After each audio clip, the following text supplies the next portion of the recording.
Hi, everyone, and welcome to the show. This is episode number 72 of Pop Culturally Deprived, and today we're going to be talking about Parenthood on your Hubba Hubba podcast. I'm Mandy Kay. And I'm Matthew Vose. It makes it sound like we're some kind of advice podcast. This week we're talking about parenthood. Next week, buying your first car. It really kind of does. I almost said the 1989 movie Parenthood just to alleviate that, but it's kind of funny, so yes. Ask us your questions about Parenthood. Yeah. We have an email from Sarah. She's asking. I don't know. I could make up something and it would probably offend someone. So, sorry, Sarah. Yeah. Not going to read your question. What do we want to say up front? We wanted to ask everyone, other podcasts, they're always like, hey, rate and review on Apple Podcasts, and that's really good. We don't want you to rate and review. Rate and review is not as good as everyone says it is. We want you to subscribe, because subscribing is awesome, and we want you to tell a friend. Go and tell people, like, oh, hey, you like movies, and you like discovering new movies, and here's people talking about movies, and they're really interesting. Like, really interesting. These guys are so interesting. Go and tell your friends. And then, I'll tell you what's really useful. This is probably the thing you can do to us that's going to be the most useful. The podcasts that you listen to, like, people listen to us, they listen to How Did This Get Made, Movie Crush, all those other movie podcasts, Wittertainment. Unsubscribe from them. Take them off your podcast app. Matthew! And make sure we're the only ones you subscribe to. And that'll move us up the charts. That is what we're after today. Disclaimer. Do not do anything Matthew just said, except actually subscribe to us. I'm coming for you, Mark Commode. All right, now that the humor's out of the way for today. Yeah, let's be serious. Parenthood. Mandy, why have you never seen Parenthood? Oh my God, I didn't even know this movie existed. And I have to tell you, I'm really sad about that. I loved the series, the Parenthood series that was on NBC for 6 seasons. Okay. Loved it. And I vaguely knew that it was kind of based on a movie from a long time ago, but other than that, I didn't really know anything about it. And I had no idea that there was this Steve Martin movie that had all of these amazing people in it that was just like this family comedy drama thing. And man, I wish I knew because, yeah, this is right up my alley. Nice. But not to spoil the conversation. Sure. This is, except for, well, not even except for Little Shop. This is our first proper Steve Martin film. Because he starred in a lot of films in over a fairly short period. So this is the first one that we're hitting up, I think. Mm-hmm. But it will not be the last. No, definitely not the last. I'm a huge fan. I love Steve Martin films. Because he does these normal film, non-genre films, perhaps. He doesn't go to action, fantasy, sci-fi, anything like that. He just does modern dramas. So they're always quite fun and quite accessible. They are. They really are. And just for the sake of, like, modern relevance, Steve Martin was on Jimmy Fallon last night. Okay. Or the night before, with Martin Short. Oh, they've got a Netflix thing coming, haven't they? They do. And so I just watched a clip of them doing one of Jimmy's challenges or whatever. And I have to say, Steve Martin does not age. He looks exactly the same now as he did in 1989. Okay. I mean, he does, or at least he did in that video clip. I mean, there was something like 8-9 years ago now. He presented an award for something, Oscars or BAFTAs or Grammy or something. And I remember seeing him and going, "Whoa, he's had some work done." So I don't know if it's just sort of settled now and he looks the same again, but maybe there was a period he looked very different. Okay, no, he looks exactly the same to me, and it was bizarre. So, all right, Parenthood. Parenthood is a 1989 family dramedy starring an all-star cast of Steve Martin, Mary Steenburgen, Rick Moranis, Keanu Reeves, Martha Plimpton, Diane Wiest, and Joaquin Phoenix. The film is Leaf Phoenix. You're right. He was credited as Leaf Phoenix in this movie. That was his chosen name, and then he returned to Joaquin. I know. I was so confused. I have a whole story about that Okay. when I was watching this movie. But the film is largely based on the family and parenting experiences of the director and screenwriters Ron Howard, Lowell Gans, and Babalu Mandel, as well as producer Brian Grazer. The four of them have at least 17 children between them. Holy moly. Catholic families. Opening number 1, the film eventually grossed over $126 million with a $20 million budget. It was nominated for 2 Academy Awards, Best Supporting Actress for Diane Wiest and Best Song for Randy Newman's I Love to See You Smile. 2 television series adaptations were spawned. The first in 1990 was canceled after only a season, but the second in 2010 ran for 6 seasons and was amazing. Okay, so how close is it? What are the differences to the TV series? Because I'm not sure it's ever really aired over here. It's very different. I mean, the name is different. In the TV series, they're the Bravermans and not the Buckmans. There are more people in the family, but it is... The spirit of it is the same. It is very much following just the life of this one family. Okay. So like my synopsis of the movie is this movie is a glimpse into the chaotic life of the Buckman family.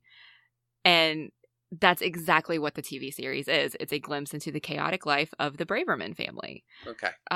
There are a few similarities. Like the Larry character in the movie is played by Dax Shepard in the TV show.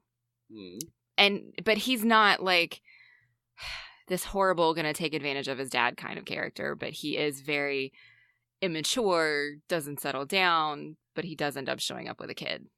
You know, so there are some similarities, and it is about a family, a very large family, and their struggles, but it's different enough that if you didn't really know they were the same, if they didn't have the same name, you probably wouldn't link them together. Okay. Was it an hour long, a half-hour show? Hour long. Okay. It's fantastic. If it shows up on Netflix or anything, you should give it a shot because it also has an amazing cast. Craig T. Nelson plays the patriarch of the family. Lauren Graham is in it. Mae Whitman is in it. Dax Shepard. It's pretty fantastic. Okay. It sounds like it's kind of Modern Family without the more of a drama but no concept to it. It is just this is a family. We're not doing like, oh, what are all the variations on family, or married with children and it's a difficult home life or something. Yeah, I mean they do, because like Lauren Graham's character, she's a single mom with 2 kids, and so they deal with that struggle. Her brother has a kid. He has multiple kids, but one of them has Asperger's syndrome, and so they deal with that. Okay. And then you've got the immature younger brother who comes in and like freeloads on everybody. So they do kind of deal with like the various stages and difficulties of family, just without that super comedic aspect that you would get in Modern Family. Got it. Okay. Sorry, don't mean to derail us, but... No, it's fine because it's a fantastic show and I love it. And I really like this movie too. Spoiler alert. Okay, how were you able to watch the film? Unfortunately, it is only available to rent here. It was not on Netflix or Hulu or anything else. So Amazon it is. Yeah, how about you? Exactly the same. Had to rent it on Amazon. Yeah. A little surprising, but actually looking around, there's not a huge amount of Steve Martin's back catalogue available, so I don't know if that's something to do with the directors he worked with and the studio system at the time. Interesting. I wonder if that'll change at all, since he does have this new Netflix special coming out. Yeah. Probably not, really but maybe. To support it. Like you say, a big ensemble.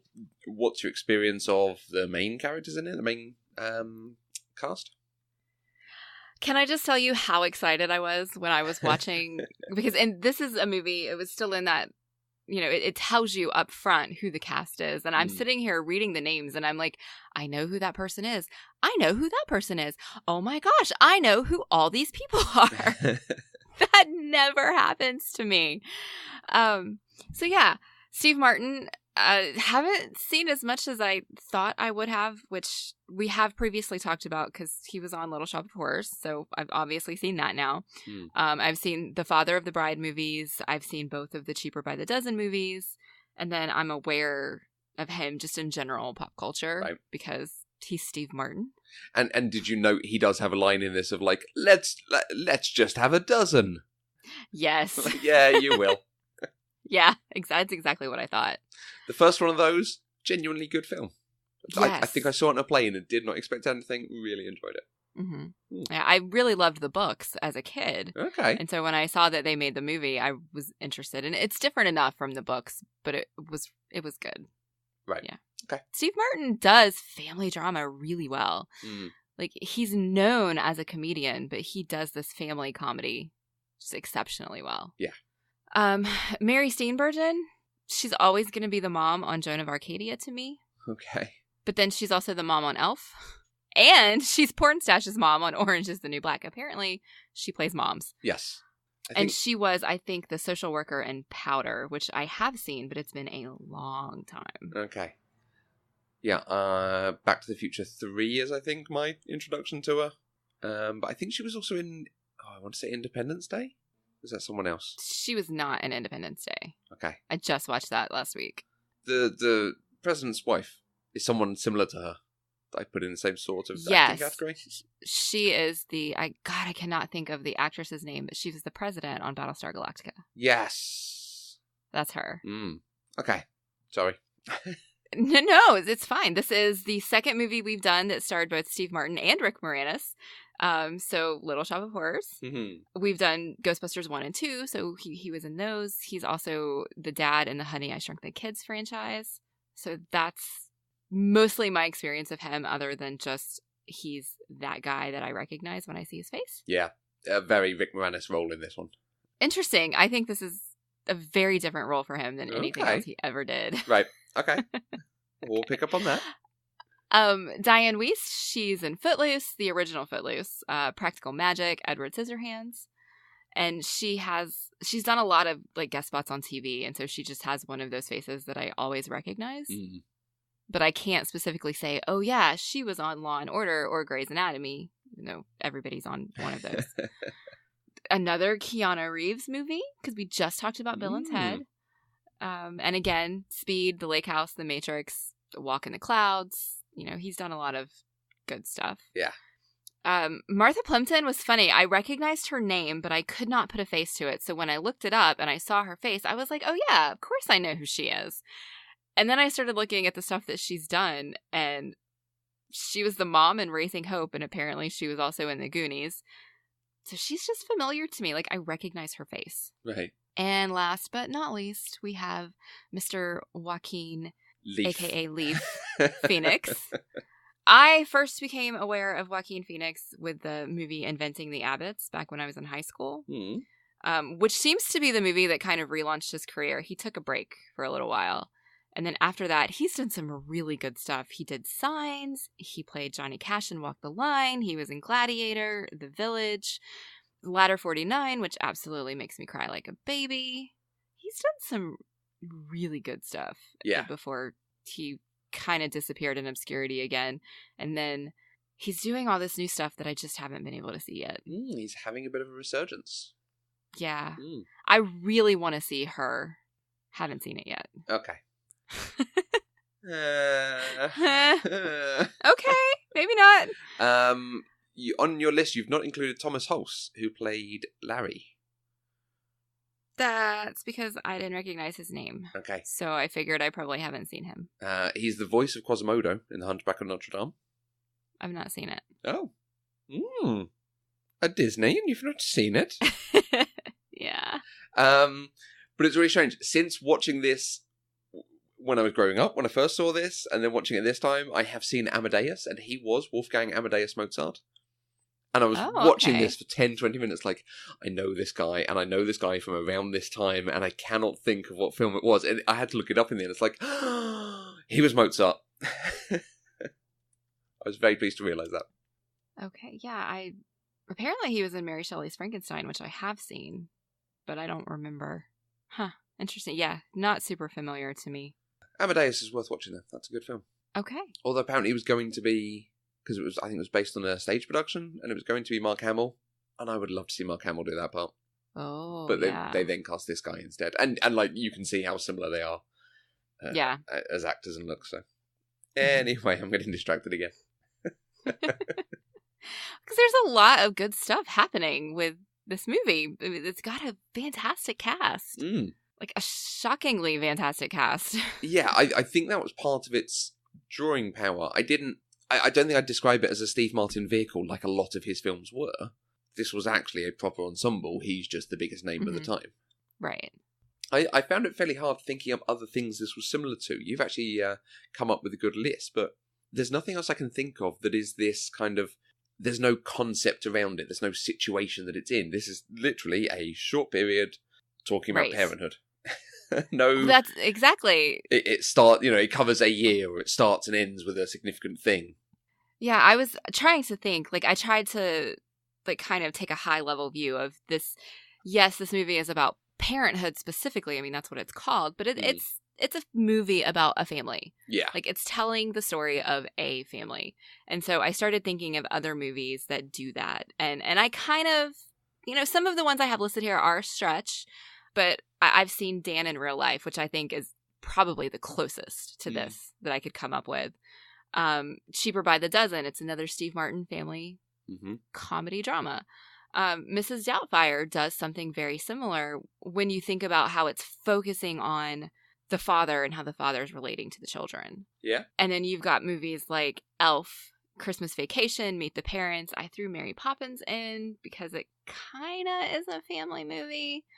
But just, these are all movies I've seen, and these are all movies that focus specifically on a family. Like, the point of the movie is the family, not what the family is doing. And I've seen a lot of these kinds of movies because this movie was made specifically to delight me. This is like my genre of movie, one of them. I love family. Like, I love the show Parenthood. There was another similar television show several years back called Brothers and Sisters. Same kind of thing. Starred Sally Field. And Joel Grey were both in it, and it was fantastic. And literally all it is this family drama. It's just, let's watch this family exist for an hour every week, and that is what I like. And so, yes, did I enjoy this movie? You haven't asked me that yet, but yes, I did. And I enjoy movies just like it. So, okay, this was a good week for me. You've just triggered a memory. Have you seen Little Miss Sunshine? I have not. Okay. I forgot. I remember the title sounds familiar to me, but I've not seen it. That's one to put on your list, I think. I think that's a nice film. Anyway, okay. Parenthood. Is it just the situation of families caring for each other? Was there anything in this one that made you enjoy this so much? Well, I think it's just it's a big family. It's watching this family interact with each other. It's watching the love they have for each other. You get to see the frustration and the irritation and the conflict, but at the end of the day, they're family and they love each other, and you get that. And that is specifically the piece that I am drawn to. Another movie that's similar to this is The Family Stone. And I love it for exactly the same reason. I watch these movies and I look at them and I always come out of them feeling like I wish I had a big family. Because I am essentially an only child who came from a broken home. Okay. I never in my life experienced anything like what you see in this movie. And I've always wanted it. I've always wanted to be surrounded by people who I could count on, who had to love me because we're family. And it's just not something I ever get. And so whenever I watch it in a movie, I'm living vicariously the fantasy that I always wished I had. Does that make sense? Mm-hmm. Like, that's what I get out of these movies, because I was a sad, lonely, only child who didn't even have, like, the mom and the dad. Okay. That's about 20 minutes. So if you had that as a bet for when one of us would mention our own childhoods or families... Okay, there is a big ensemble in this. There are a lot of characters, a lot of situations. Was there anyone in particular that you identified with or rooted for, either from like your own childhood experiences or as an adult that you like see yourself now in or something?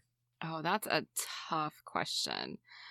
Really, I think the way they did this movie was they kind of made each character kind of stereotypical.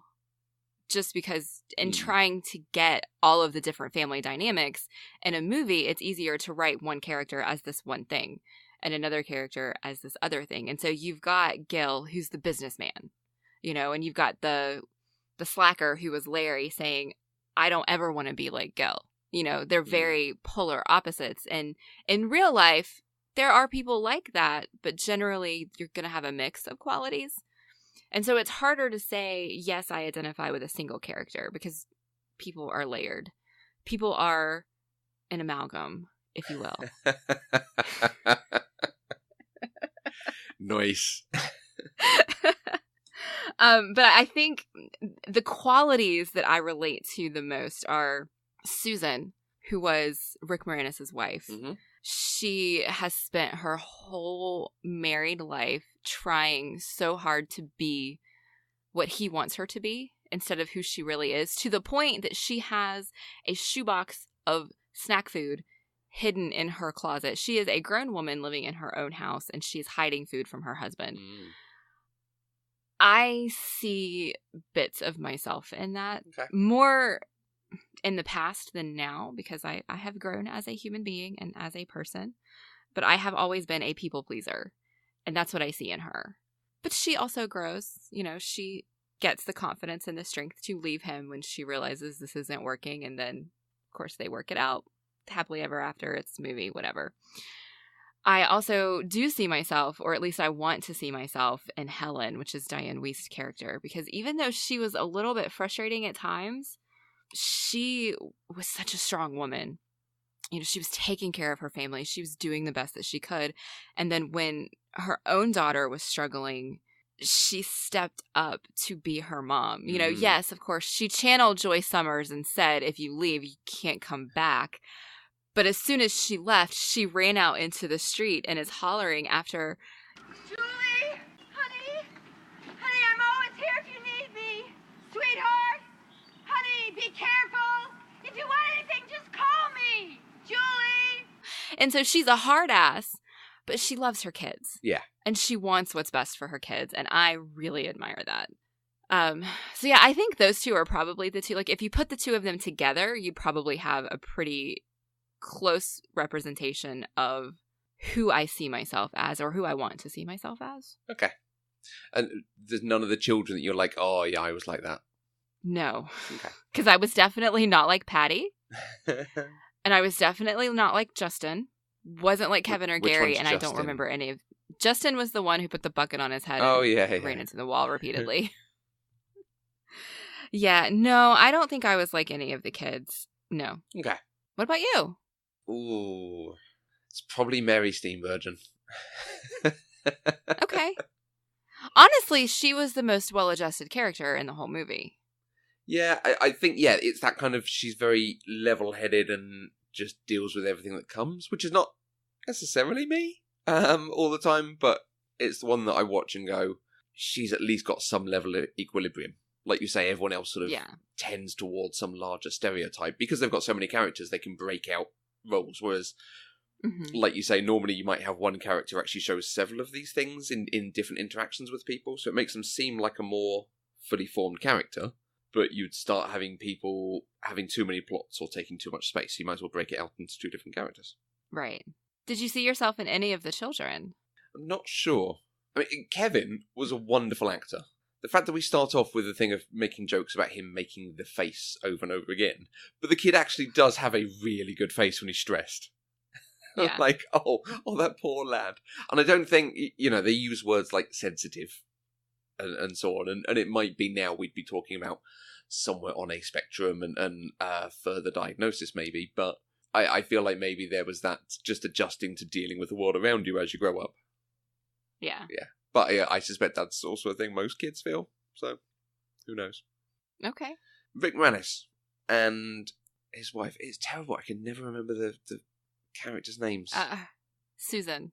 His wife's name was Susan. His name was Nathan, and his wife's name was Susan. So played by Harley Kozak. There's a few interesting things in that story. So you wanted to have a conversation about Rick Moranis? Yeah, I think this is a departure from any other character he's ever played. Mm. Because every other time we've seen him, he's been this kind of timid, nervous, nerdy man-child. Okay. You know, he was like that in Ghostbusters, although he did improve in Ghostbusters 2. He had some character growth, but he was still very much like that, especially when you consider how nervous he was around Janine right before they started their shenanigans on the couch. He usually plays the very caricature of a nerd. Okay. And that's not what he was in this movie at all. Okay. I mean, yes, he had his mannerisms in... I don't know the best way to say this. It's not mannerisms, but the way he interacted with his child and the way he was pushing her, this 5-year-old child, you know, and having her memorize the periodic table and not wanting her to hang out with other children because he wants her to be a genius. Those kind of fit into the nerdy stereotype just because they're smart. Like, he's really, really smart. And he wants his kids to be really, really smart. But he's also commanding. He's a little bit domineering. You know, it's kind of, it has to be his way or no way at all. You know, and there was even a moment when he was talking to Susan about whether or not they were going to take Patty to Mexico or not. Like, this was a great character moment and a great moment of acting for Rick Moranis. He's talking over her. And he says, well, it's just like I planned. I mean, it's just like we talked about. Gee, honey, I'm really not too pro on Patty spending a week with Gil. Why not? They offered. I'm a little concerned about his jocularity. He's a wonderful guy. It's just he's a little, lighthearted about things that we consider important. Like, he very specifically says he knows this is his thing, but he had to backtrack it and say, no, this is the thing that we decided to do together when he's talking about Patty's future and their plans for vacation and all of that stuff. Yeah. And I feel like this is just the most unlikable we've ever seen him. Okay. I have a slightly different read on it, I would admit. Not that he's domineering, that he has, certainly in this situation, not the highest social IQ. So he is just... At some point, they have become very aligned about the way they treat their daughter and are bringing her up and all the decisions, so he just assumes his wife is going to go along with whatever he says because that's what he deems to be the best thing, and he's not necessarily able to see another person's point of view or be empathetic to them. So it's not domineering in I'm the man of the house, or, I am the smarter one in this relationship. Just, this is the way things have been for several years now, so he assumes that's the way it will always be. And she is losing out in this situation, so she wants more. I think I might agree with you if they hadn't shown the scene of her with the food. I think that's the piece that gave me the information that takes it over the top. Just because of the kind of families that I grew up in, when I see something like that, in my experience, it's because you have to hide it because you're not allowed to do it. Mm-hmm. And if you're not allowed to do it, then it's not something you've decided together. Yeah. And so that's where I'm coming from on that. Yeah. I think I can reconcile it because it's junk food. Because yes, you can agree, oh yeah, the child should not have junk food. It's bad for them, so we should keep them away from it. Which is a very worthy thing, but also junk food. Sometimes it is good. Sometimes it's nice to have a happy treat, so... Okay, but Patty's 5. They could hide the junk food that was okay for them to eat and not for Patty to eat in a cupboard that Patty can't go to. Yeah, but she hid it. Oh, she hid it from Nathan specifically by hiding it in her closet. Because she talks about how she even uses the phrase "took me in hand." Yes, and sort of helped her get over her kind of wild lifestyle or party lifestyle. It sounded like. Yeah. So she is now trying to please him because she has always thought he's really good for her. But maybe she's outrun him. So okay, so the next bit that I wanted to ask about was she leaves them, which I don't think, for me, isn't 100% totally earned, but I can see it. Certainly this conversation with you has helped me. Yeah, I can see it that she is not getting out of that relationship, so she has to go and find herself. Yes. I struggled with it a little bit Mm. because she left both of them. Mm. I did not expect that at all. They didn't give us enough information about that for me to really be able to speak to it, other than to say that made me uncomfortable. Yeah, because it's implied she's not seeing either of them at all, because he says it's affecting Paddy. Which implies she's not been back, which is... It's very difficult. She's obviously in a situation and trying to do what she feels is the best thing, and who knows until you're in that situation, yeah. Yeah, I feel like we would need to see more of that story to really understand it. And we just kind of got the highlights because the next part after that was he comes in and serenades her in her classroom full of high school students. Yeah, so he comes in and he tries to talk to her, which is very fair, because clearly that's telling us there is not communication here, so he is going to her work to do this. And he decides to make a big grand gesture. I can change, I can be more loving and more accepting of not being perfect all the time. Something along those lines, I think, what he's going for. So he starts singing to her. And she goes, "Stop, I can get fired." And he then serenades her for several minutes and kisses her. So I kind of have several problems at this point, because also I'm not sure that's enough. Well, honestly, okay, I have complicated feelings about it because Go on. I am a sucker for the grand gesture. Right. And so the romance of it kind of sweeps me up a little bit, and I'm like, oh, he's singing to her. It's wonderful. And It's they're their kissing. song. It's wonderful. He gave him the knife. Yeah, but whenever you break it down into its parts, like you said, she told him to stop because she could get fired, and he pushed on. You know, she kept saying no, and he would not stop until he got the reaction from her that he wanted. And that's not romantic. Yeah. At all. I'm not sure she would get fired, so it's probably okay, but it is also a little weird. It is a little weird, especially, I think she probably could have, maybe not in 1989, but now certainly if, you know, a man, even if he's your husband, walks into your classroom full of high school students and you start making out with him at the front of this classroom, you're gonna get in trouble. You might not get fired, but you're gonna get in trouble. Hey, they're different genders, so it's fine. Yeah. So it's complicated because I like the grand gesture and the romance, but I don't like that he would not stop until he got the reaction he wanted. But all that being said, while I don't really like the character of Nathan, I think Rick Moranis killed it. Yeah. Acting wise, because again, I think this is something different than we've ever seen him do before. He usually does very similar characters. Like even the way that he spoke was different. Okay. And I enjoyed watching it, if not actually enjoyed the character himself. Yeah, it's hard because it is similar to some of his other roles, but not necessarily things you've seen. That's fair. So that's fair. But he is as good as he ever is. And you can see, and this is why it's an interesting thing. He is a very good father. He is perhaps not quite being as measured as he should be about the, you know, mixing the fun with the education, but he dotes on his daughter and is doing everything for her and is, in inverted commas, providing for the family. So she's not leaving him on grounds of there's an affair going on or he's a terrible person or anything like that. It is purely her own thing that she's leaving. Yeah. Well, it's because his whole life is Patty. Yeah, true. I mean, that's really what it is. She's not in a marriage. She's like a co-babysitter almost. Yeah, that wonderful line about going away and getting 2 rooms. Which room will I be in? Oh, that's good. Well, see, and my thought is, who's going to leave a 5-year-old alone in a second hotel room? Why would you do that? If the doors are adjoining. Yeah, maybe. Maybe. Okay.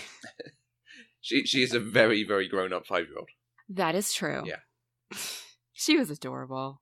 She was. The youngest actors, her and Justin, were actually really good. They each had a few moments that was like, wow, that was really good. The bit where he goes to defend his sister. They're hurting my sister! And the bit where they're watching each other play, or the bit where she has to react to the thumb, things like that. these are good kids. They know what they're doing. Yeah. I was impressed. Okay, the other families in there. We've talked a little bit about Diane Wiest. Obviously, she's got the most, not necessarily dysfunctional family, but they've got the most stories going on, I think. Yeah. Because you have the issues with the ex-husband, you have the issue, her possibly dating someone else, you have the daughter, who carries a lot of this film, and her stories, and then you have the son, Joaquin Phoenix, who has his own thing going on. Mm-hmm. Did it work that there were so many stories for that family? I think it did, honestly, because when you're in a single parent home, it's hard to keep up with everything that's going on, because now there's just one person who's responsible for all of this stuff instead of two people who are like partners in it. And so it did make sense to me that, you know, she's struggling with her own life because she is a single mom and she wants to be loved and she wants somebody in her life too. She's got these two kids who are at that age where they're just difficult anyway. I mean, I'm sorry, teenagers are difficult. I was a difficult teenager. I am certain you were a difficult teenager. Teenagers are just difficult.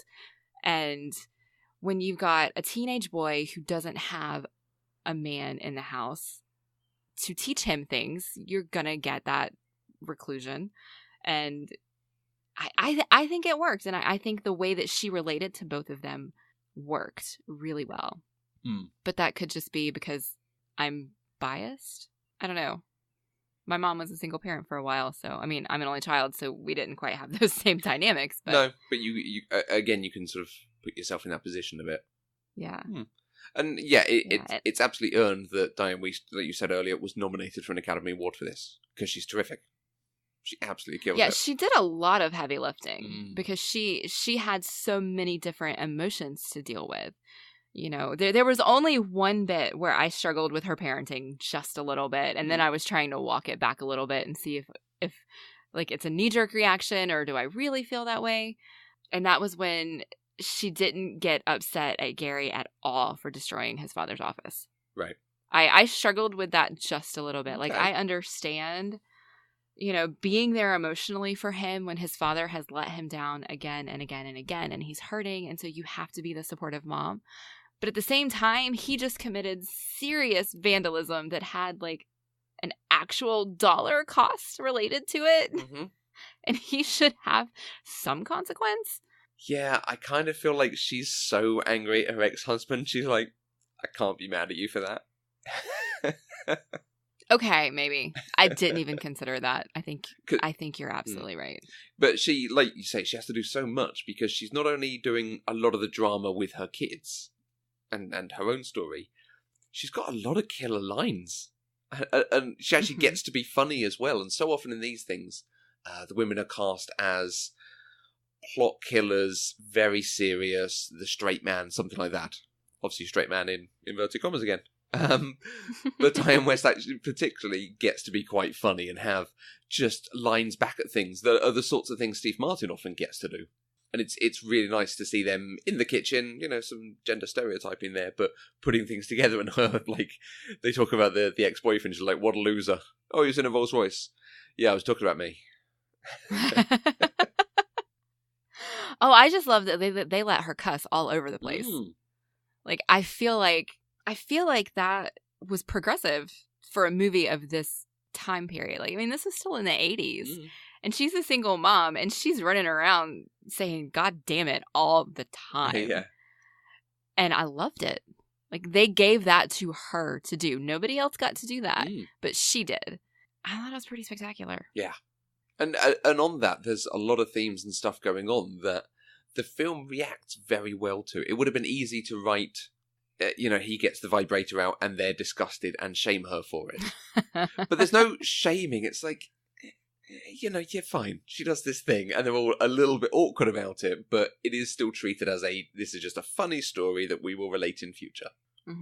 They also used it to set up conflict between her and her daughter. And I had a really hard time with that line. When her and her daughter, I cannot remember her daughter's name right now because I just want to call her Martha.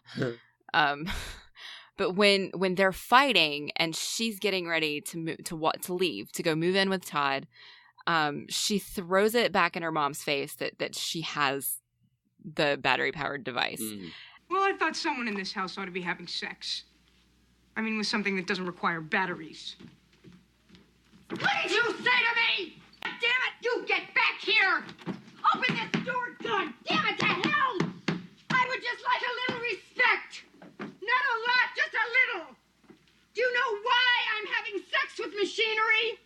Because your father left to have a party and I stayed to raise 2 kids. And I have no life! And completely throwing that blame on her daughter, which, of course, we know she didn't mean it. Okay. But I thought it was kind of a really nice moment to take that very humorous situation that we had previously had with the whole family there, to bring it back around to this very serious conflict in the family, and do that callback. I thought it was a really nice use of it, and I thought it was well done. Yeah, and I think there's a follow-up to that where the daughter even says, Julie says, I'm going to get out of here before we say anything we regret. She's like, you're going to say something worse than the battery comment?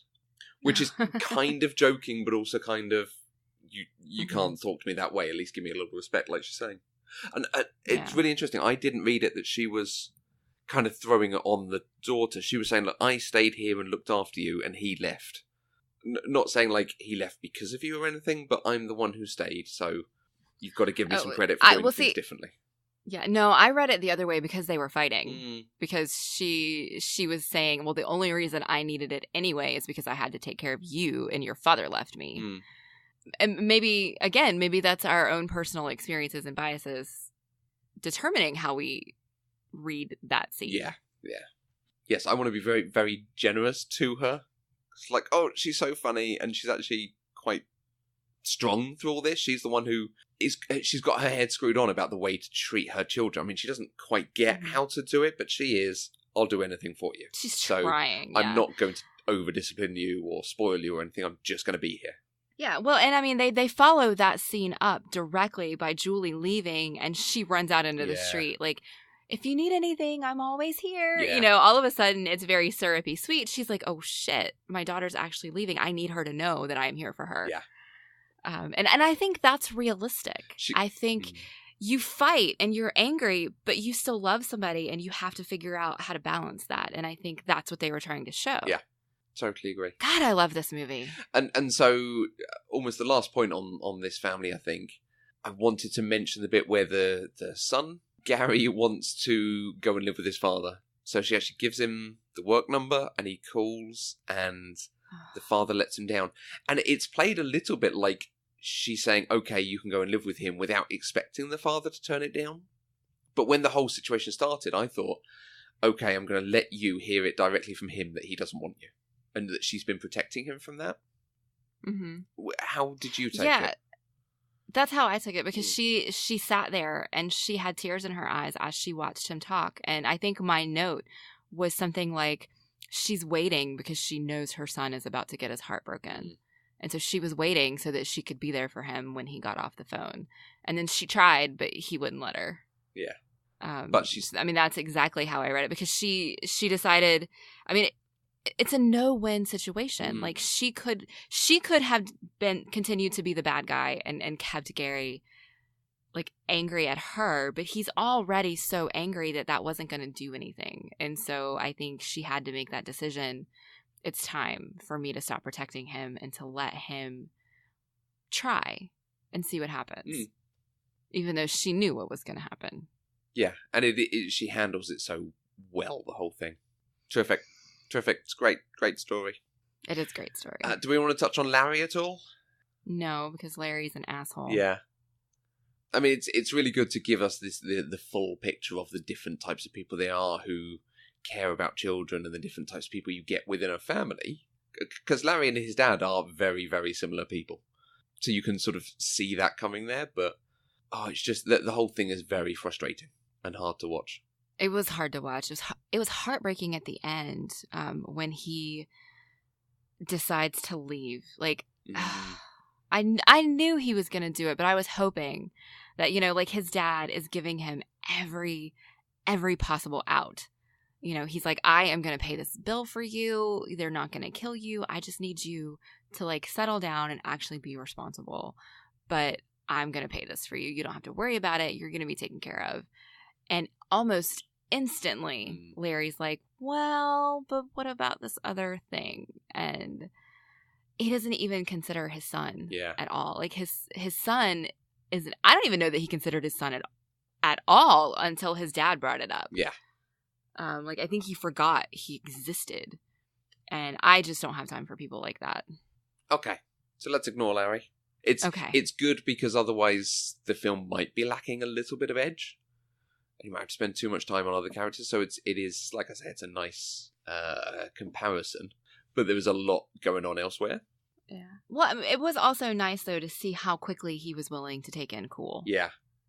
Because you've also seen him be really, really gruff with all of his kids. And he had that whole conversation with Gil about, well, I know you think I was a shitty father and blah, blah, blah, blah, blah.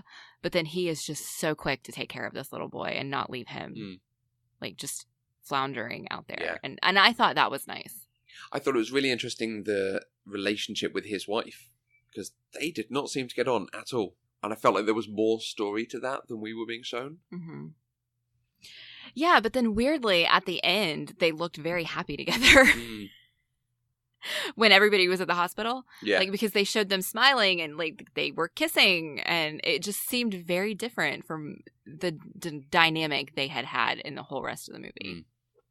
As he's handing out cigars and taking down the no smoking sign. Yes. That wouldn't go down in Grace Sloan Memorial Hospital, would it? No. Okay, so I think we finally come to Gil, to Steve Martin and the core Buckman family. Again, a number of things going on, but particularly it's about Gil himself, his relationship with his wife, and Kevin. Yeah, because they have 3 kids at this point, and I don't even know what the girl's name was. Taylor. Yeah, it almost calling her Taylor. I wonder if that was just an open casting. If could be a boy, could be a girl. We don't mind. Possibly, yeah. Any thoughts on the family? Any of that situation that you enjoyed, didn't enjoy, that gave you pause or question?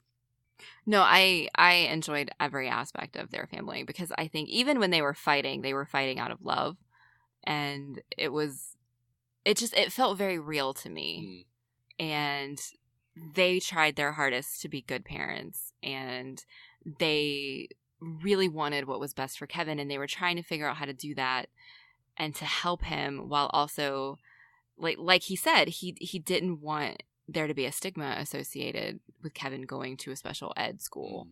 And so they were trying to take care of it themselves. And I thought that everything they did was in the best interest of the family. And that's what I want to see when I see a good family drama. I want to see exactly that. Yeah. Yeah, people at least trying to do the good thing, but they each have their own wants that pull in different directions. That's the normal way it's written, and it's done very well here. Do you think they're right to try and keep him out of the special ed school? I don't know. Okay, cool. Good chat. It's hard to say. I understand why they would want to, but the movie didn't give us enough information about what his issues actually were. Like, is he just a really sensitive child who needs to kind of learn some coping mechanisms through therapy? Or is there actually something deeper going on and he really needs, like, there are, like, deep-seated behavioral issues that need to be addressed? And we just don't know. They didn't tell us. No. And I don't even think they know, because all they know is that he cries a lot, and then, like, a psychologist had been observing their son without their permission for a while. Yeah, that's a bit weird. That was a bit weird. And so I just don't think we have enough information, and I don't think we were intended to. I think it was just kind of supposed to be this generic thing, just to have conflict in a family about a child. Yeah. It's interesting. There's a number of Steve Martin films that have that kind of baseball and little league thing. So I wonder if he played it a lot when he was a boy and has these memories. So, or if it's just happenstance that he ends up in films that feature it. I mean, I say several. I can think of 2. So, well, I also think Little League was a much bigger deal in the late 80s, early 90s than it is now. Okay. And I honestly, I could be completely wrong about that because I don't have kids. And so I don't really know what kids are doing these days and what's important. But my understanding of the world is that kids don't go outside anymore because they play video games. Little so Snapchat he's playing League, Little League. right? Yeah. So Little League was like a huge thing. And so that's something that I expect in a family drama is that they would somehow be participating in Little League. Although I don't think the father always has to be the coach like he tends to be in movies. Yeah. Yeah, it's an easy plot, isn't it? It is. Okay. It's a good film. It is a good film. We're kind of gushing We at are. this point. Well, okay, so I want to ask you about your favourite moments, but I think actually the favourite moments is a discussion of Kevin's birthday party scene in the middle. Yes. Because it's a pretty incredible set piece. There is a lot going on. There's a lot of characters there. I'm not sure you'd necessarily have all of the children and all of the adults, but fine, they do in this situation. And there's just so much detail and big stuff that goes on, so I can see you've got a couple of things that you particularly enjoyed from it. Mm-hmm. Cowboy Gil was hands down the best part of this movie. Yeah. I mean, and that's the bar for this movie is really high, and so just to put Cowboy Gil up there, it was fantastic. And for him to pull it off, my expectation was that it was going to be a disaster because he couldn't get Cowboy Dan, who Kevin really wanted, and so Kevin's having a meltdown. Everybody's making fun of him, and I was like, oh my God, there is no way this can go well. Like, it just isn't possible. But then it did, and it was amazing. Yeah. Like, there was nothing about it that wasn't amazing. The detail when he turns up of the pizza cutters as spurs and the rug. The bathroom rug that's been cut in half. Absolutely. It's so good. And the tiny little hat that I think was what Justin was wearing in the beginning. Uh-huh. It's so good. I mean, he did what a dad is supposed to do. He stepped up. He didn't care how ridiculous he looked. He was trying to make his kid happy. Yeah. And because Steve Martin is Steve Martin, you know, he could pull off the comedy of it. Like, most regular dads would not have been able to do this. I was waiting for him to not be able to blow up the balloons, let alone make balloon animals. They are not easy to blow up, so... They are not, and he just, like, did it. Yeah. Like, one breath, that thing blew up. So, yeah, they completely subverted all of my expectations with that scene. And it really made it the highlight of the movie. For me, even in the build-up to that, there's so many small details that I just go, okay, that's awesome. Oh, that's really good. That's really funny.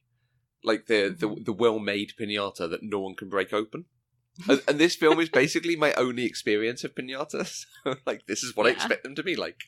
This is the only movie I've ever seen a piñata like this in. Okay. Have you ever had one? Would you expect them to break after a few hits?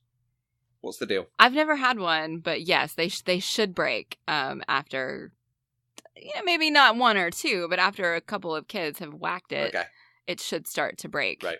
And it just ends up with him taking a saw to it.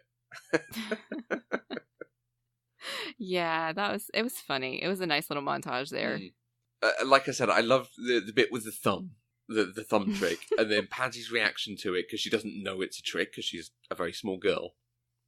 But I love that she runs and hides behind her dad, and that we've obviously had this bit of antagonization between their two parenting styles, and you just have Rick Moranis looking with a sort of shit-eating grin and a big thumbs up, like, well done, that's superb work, thanks.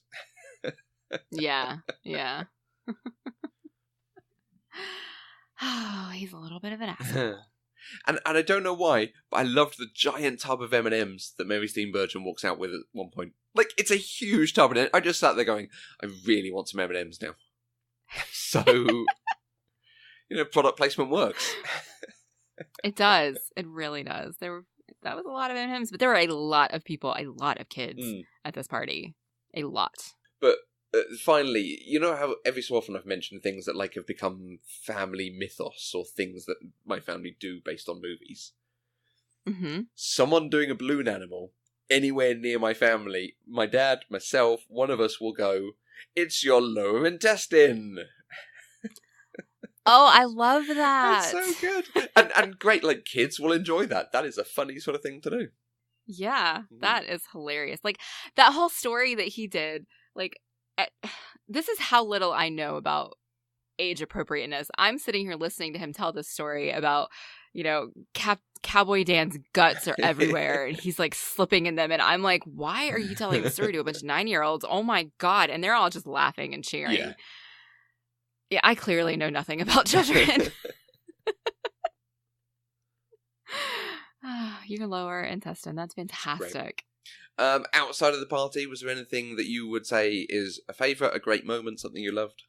I think Gil's best parenting moment that was serious was when he was talking to Kevin about going to play second base. And he says, what you catch, and what you miss, you miss. Aww. You know, he put no pressure on him whatsoever and just wanted him to have fun.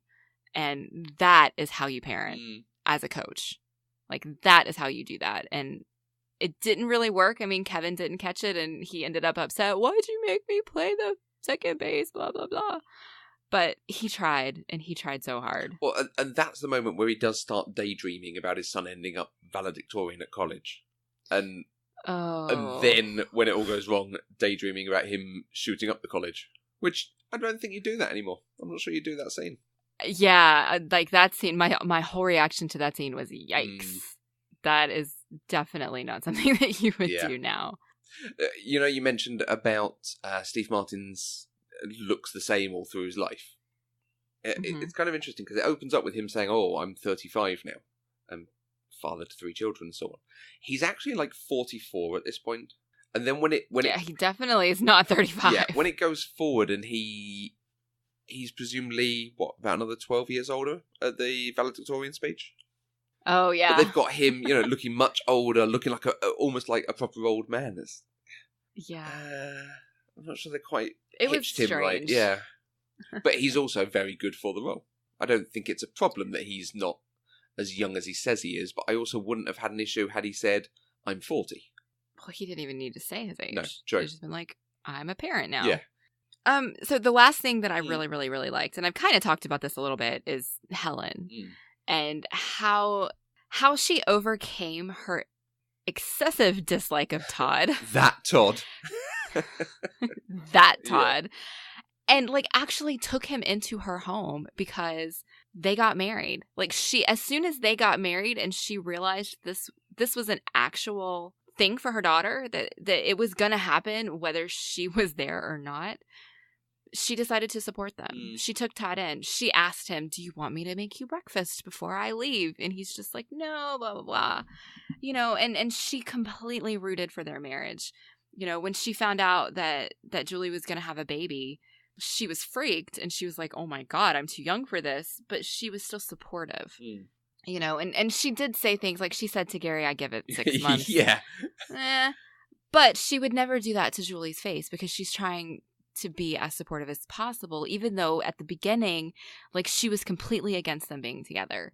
And so for her to show that level of maturity and just love for her daughter, I really enjoyed. Yeah.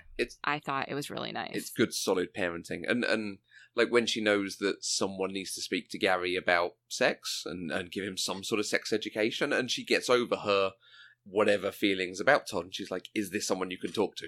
You know, whatever it takes to help my son, that's what we're going to do. Yeah. Terrific. What about you? Was there anything else that was really awesome for you besides Cowboy Gil and the party and the M&Ms? The M&Ms were pretty good. There's a couple of bits that I really enjoy. I mean, Grandma's wonderful through this. It's the actress is 100 at this point. It's the last film she made before she passed away, and she is really good because she gets a few sort of funny moments in the way you do old people having anachronistic sort of lines that don't really fit in but are quite good. But she is a bit silly as well, and she just sort of kind of goes along with things. She just, you know, I like being with my family, so whichever house you want to put me in, it's fine. I think my favorite line of hers was after the battery-powered device came out, and one of the kids asked what it was, and Steve Martin said it was an electric ear cleaner. The kid says, it was kind of big, and Grandma said, it sure was. I was cracking up. Now, okay, let's get into this. Do you think she's commenting on the size of the device, or because she also thinks it's an ear cleaner? Because Oh, no. I think she Yeah? knew exactly Okay. what it was. Because she had a big old grin on her face when she said that. Terrific. I liked Diane Weiss talking about, Gary's biology teacher asked me out. And Mary Steenburgen's reply is, biology? That's promising. So, like, working your way up the school, well done. Yeah. It was a good movie. The moment that I love, that I think is really sort of captures family, is when Larry comes in. And you've got the dad being really excited to see him. And the kids are excited. Oh, it's someone new. Let's see what's going on. But the siblings are all just, oh, Lord, it's him. And they're, girding themselves for the problems that are about to arise because they know what trouble he is. And he's weird and creepy at them when he comes in. So they're completely right to do it. But Steve Martin says to his son, don't give him any money. And then he says to Rick Moranis' character, he's something like, keep Patty away from him. He will suck the intelligence out of her. Like, there is history there, and we are allowed to know it all. Yeah, he is definitely not a favorite in the family. But yeah, just seeing them getting together, they all end up standing together in the background, and they're not impressed at this person turning up out of the blue. Mm-hmm. Great. It does family so well. It's really good. Is there anything else that we need to discuss about Parenthood? Because we've kind of been talking about it for a while. So, after this film happens and we see everyone in the film is having a baby, what do you think the future holds for any of these characters? Goodness, that's a tough one. I think that mostly life is going to go on as it already has. Right. People just don't change that much. Mm-hmm. I think Susan and Nathan are still going to struggle raising children. I hope that Larry decides to become a grown-up and responsible and come home and take care of his own child. Not gonna happen, but I hope it does. And I think everybody else is just gonna continue to live life. I don't know that I hope Julie and Todd make it. They made it long enough to have the baby. Yeah, true. So clearly we're past 6 months at this point. Yeah, I think that's where I am on this. Okay. I'm not hopeful that Kevin is suddenly a well-adjusted child. Hopefully he gets there, but I don't know. Yeah, you suspect he needs a change. So whether that is a new school or going off to college or something to reinvent himself. Yeah. Do you have any thoughts? I kind of hope that Cool is now living in LA and podcasting and tweeting. Because there's people of about that age that I follow and retweet stuff from. So I'm hoping it's basically one of them. Okay. I like it. All right. Well, we did have some feedback from our recent episode on Bill and Ted's Excellent Adventure, which is, of course, Keanu Reeves doing a very similar character as Todd. Todd and Ted. You're the same, right? Yeah, basically. Our friend Steve at Zinkstote on Twitter said, for gender-swapped Bill and Ted, Harley Quinn Smith and Lily Rose Depp make a strong case in Kevin Smith's Yoga Hosers. I don't have much to say about that because I know that Harley Quinn Smith is Kevin Smith's daughter and Lily Rose Depp is Johnny Depp's daughter, but I don't know anything else about them. I've not seen that. The stuff I've seen Harley Quinn Smith in, yeah, I can see it. I'm just old. I don't know who these people are. She was in an episode of Supergirl a while back. In fact, she was in Kevin Smith's episode of Supergirl. I did know that. I just don't remember what she played. And then I could not tell you what she looked like. This is not a spoiler, but in the recent season, he directed another episode that I think he even wrote, and it basically had Jay and Silent Bob in it. Nice. Yeah, it was really good. Okay. All right. We also had a comment from Andrew Polring. He said, I thoroughly enjoyed this one, especially your speculations on some of the trends and tropes and what they might have meant at the time. On military schools, I feel like it was part of a larger trope of the tough dad who wanted to send the lazy, misbehaving boy away to military school to make a man out of you. Mr. Also, I'll make a man out of you. That's what I was thinking too. He continues, also, I remember lots of New York Times ads in the 80s for private military schools for wayward boys. On the way Bill and Ted talk, I don't know if they were reflecting or initiating a minor trend among stoner teens for talking in a faux eloquent way, but it definitely was a thing for a while. My favorite bit was Joan of Arc, aka Miss of Arc, doing insane jazzercise in the mall. I think it was kind of a reference to the 80s trend of female empowerment through working out, Jane Fonda's workout, and the like. I definitely enjoyed Joan of Arc doing insane jazzercise in the mall. Yeah. Yeah, they brought that back nicely for the presentation at the end. They did, for sure. And we heard from Jen at Generosity, listening to us talk about the threat of military school in movies and TV. Pretty sure I grew up with boys who were threatened with that kind of thing. I have a friend who did cadets, Army Boy Scouts, to shape him up. Yeah. Because he'd better shape up. Shape up or ship out. Yeah, so maybe it was a thing. Yeah. Maybe it's a US thing. Oh no, Jen's Canadian, so maybe. Because we were, like, I had a lot of friends who did cadets and cadet scouts, but it was just a normal thing. It wasn't a forced or punishment or anything like that. It was just some people carried on from scouts. So. Yeah, it was definitely used as a punishment in the 80s and probably early 90s. It's very strange. All right, well, if you would like to join the conversation, you can use the hashtag PCDeprived on Twitter. You can find us on Twitter, Facebook, and Instagram at Eloquent Gushing. You can also email us at podcast@eloquentgushing.com.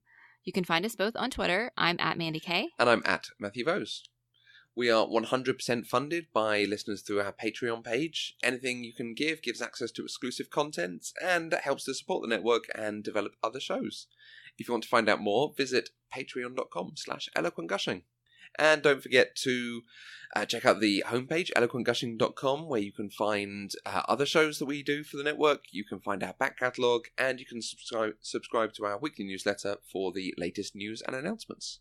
We'll be back next week with another episode of Pop Culturally Deprived, where we'll talk about Blazing Saddles with Caitlin from the A Command of Her Own podcast.